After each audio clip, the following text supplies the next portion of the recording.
Have you ever thought about why two miter saws that are the same can make cuts that are really different? The secret is not the miter saw itself.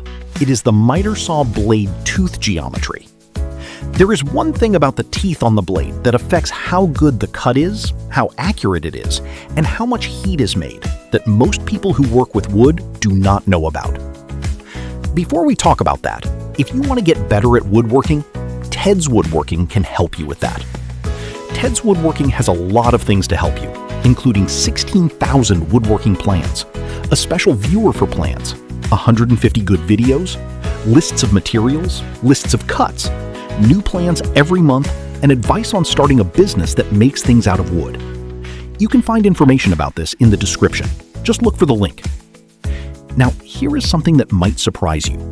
Most people think about how many teeth the blade has, but the shape of the teeth is often more important. Some teeth are shaped in a way that pulls on the wood a bit when you make a cut, which can make the cut not perfectly straight, even if you do not notice it.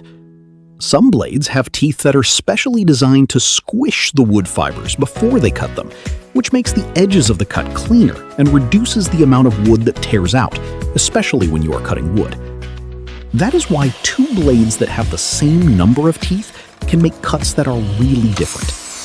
The next time you make a cut and it does not look right, do not think it is the miter saw that is the problem. Look at the shape of the teeth on the miter saw blade.